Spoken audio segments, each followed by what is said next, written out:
Hello pro kabaddi fans.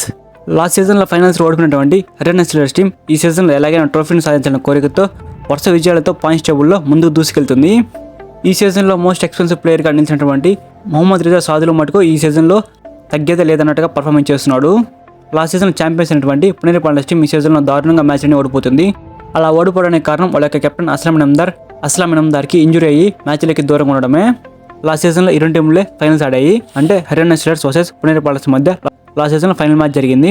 అప్పుడు Puneri Paltans team Haryana Steelers team మీద ఘన విజయం సాధించి ట్రోఫీని దక్కించుకుంది. అదే రివెంజ్ని ఈ సీజన్లో పుణేరి పాండస్ టీం మీద హర్యానా స్టీలర్స్ టీం తీర్చుకుంటుంది. ప్రో కబడ్డీ సీజన్ 11లో 79వ మ్యాచ్లో పుణేరి పాల్టన్స్ వర్సెస్ హర్యానా స్టీలర్స్ మధ్య మ్యాచ్ జరిగింది. ఈ మ్యాచ్లో హర్యానా స్టీలర్స్ టీం 38 పాయింట్లు, పుణేరి పాల్టన్స్ టీం 28 పాయింట్లు, దాదాపుగా 10 పాయింట్ల తేడాతో పుణేరి పాల్టన్స్ టీం మీద హర్యానా స్టీలర్స్ టీం ఘన విజయం సాధించింది.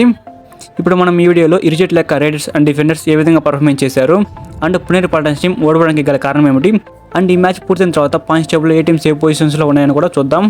అండ్ అస్లాం ఇనామ్దార్ ఎప్పుడు మ్యాచ్లోకి తిరిగి వస్తాడు, ఈ విషయాల గురించి అయితే మనం ఈ వీడియోలో పూర్తిగా తెలుసుకుందాం. ముందుగా పుణేరి పాల్టన్స్ టీం విషయానికి వస్తే వాళ్ళ కెప్టెన్ అయినటువంటి అస్లాం ఇనామ్దార్ లేనప్పటి నుంచి పంకజ్ మోహితే ఈ టీంకి కెప్టెన్గా వ్యవహరిస్తున్నాడు. ఈ మ్యాచ్లో పంకజ్ మోహితే మొత్తం 19 రైడ్లు వేస్తే 14 రైడ్ పాయింట్లు సాధించాడు. అందులో 7 టచ్ పాయింట్లు, 4 బోనస్ పాయింట్లు ఉన్నాయి. పంకజ్ మోహితే మటుకు ఈ మ్యాచ్లో కెప్టెన్ ఇన్నింగ్స్ ఆడాడు. అండ్ వాళ్ళ సెకండ్ రైడర్ అయినటువంటి ఆకాష్ ఇండే ఈ మ్యాచ్లో 6 రైడ్ పాయింట్లు సాధించాడు. వాళ్ళ థర్డ్ రైడర్ అయినటువంటి మోహిత్ గోయత్ ఈ మ్యాచ్లో 1 రైడ్ పాయింట్ మాత్రమే సాధించాడు. రైడింగ్లో మటుకు మోహిత్ గోయత్ ఈ మ్యాచ్లో పూర్తిగా ఫెయిల్ అయ్యాడు. అండ్ పుణేరి పాల్టన్స్ యొక్క డిఫెన్స్ విషయానికి వస్తే వాళ్ళ లెఫ్ట్ కార్నర్ డిఫెండర్ అయినటువంటి మోహిత్ ఈ మ్యాచ్లో 3 ట్యాకిల్ పాయింట్లు సాధించాడు. అండ్ రైట్ కార్నర్ డిఫెండర్ అయినటువంటి గౌరవ్ ఖత్రి ఈ మ్యాచ్లో 1 ట్యాకిల్ పాయింట్ కూడా సాధించలేదు. అండ్ వాళ్ళ లెఫ్ట్ కవర్ డిఫెండర్ అయినటువంటి సంకేత్ సావత్ ఈ మ్యాచ్లో 1 ట్యాకిల్ పాయింట్ సాధించాడు. అండ్ రైట్ కవర్ డిఫెండర్ అయినటువంటి అభినేష్ నటరాజన్ ఈ మ్యాచ్లో 1 ట్యాకిల్ పాయింట్ కూడా సాధించలేదు. ఈ మ్యాచ్లో పుణేరి పాల్టన్స్ ఓడిపోవడానికి గల కారణం ఏమిటంటే పుణేరి పాల్టన్స్ యొక్క డిఫెన్స్ ఈ మ్యాచ్లో సరిగ్గా పర్ఫార్మెన్స్ చేయకపోవడమే. రైడర్స్ మటుకు ఈ మ్యాచ్లో బాగా పర్ఫార్మెన్స్ చేశాడు. పుణేరి పాల్టన్స్ యొక్క డిఫెన్స్ కూడా బాగా పర్ఫార్మెన్స్ చేస్తుంటే హర్యానా స్టీలర్స్ టీం మీద గెలిచి ఉండేది. అండ్ ఇప్పుడు మనం హర్యానా స్టీలర్స్ యొక్క రేటింగ్ విషయానికి వస్తే వాళ్ళ యొక్క మెయిన్ రైడర్గా ఈ మ్యాచ్లో శివం పటారే వ్యవహరించాడు. ఈ మ్యాచ్లో శివం పటారే మొత్తం 20 రైడ్లు చేస్తే 13 రైడ్ పాయింట్లు సాధించాడు. అందులో 9 టచ్ పాయింట్లు, 3 బోనస్ పాయింట్లు ఉన్నాయి. అండ్ 1 ట్యాకిల్ పాయింట్ కూడా సాధించాడు. ఈ మ్యాచ్లో మటుకు శివం పటారే చాలా అద్భుతంగా ఆడాడు. అండ్ వాళ్ళ సెకండ్ రైడర్ అయినటువంటి వినయ్ ఈ మ్యాచ్లో కేవలం 4 రైడ్ పాయింట్లు మాత్రమే సాధించాడు. అండ్ వాళ్ళ రైట్ రైడర్ అయినటువంటి నవీన్ ఈ మ్యాచ్లో 3 రైడ్ పాయింట్లు సాధించాడు. అండ్ హర్యానా స్టీలర్స్ యొక్క డిఫెన్స్ విషయానికి వస్తే హర్యానా స్టీలర్స్ మెయిన్ ప్లేయర్ అయినటువంటి మొహమ్మద్ రిజా సాదులు ఈ మ్యాచ్లో 5 ట్యాకిల్ పాయింట్స్ సాధించాడు. అండ్ రైట్ కార్నర్ డిఫెండర్ అయినటువంటి రాహుల్ సత్పాల్ ఈ మ్యాచ్లో 2 ట్యాకిల్ పాయింట్స్ సాధించాడు. అండ్ వాళ్ళ కెప్టెన్ జైదీప్ ఈ మ్యాచ్లో 2 ట్యాకిల్ పాయింట్స్ సాధించాడు. అండ్ రైట్ కవర్ డిఫెండర్ అయినటువంటి సంజయ్ ఈ మ్యాచ్లో 2 ట్యాకిల్ పాయింట్స్ సాధించాడు. ఈ మ్యాచ్లో హర్యానా స్టీలర్స్ యొక్క రైడర్స్ అండ్ డిఫెండర్స్ అందరూ కూడా చాలా బాగా ఆడారు. ఈ మ్యాచ్లో ప్లేయర్స్ అందరి కాంట్రిబ్యూషన్ కనపరిచారు. అందుకే ఈ మ్యాచ్ పుణేరి పాల్టన్స్ టీం మీద హర్యానా స్టీలర్స్ టీం విజయం సాధించింది.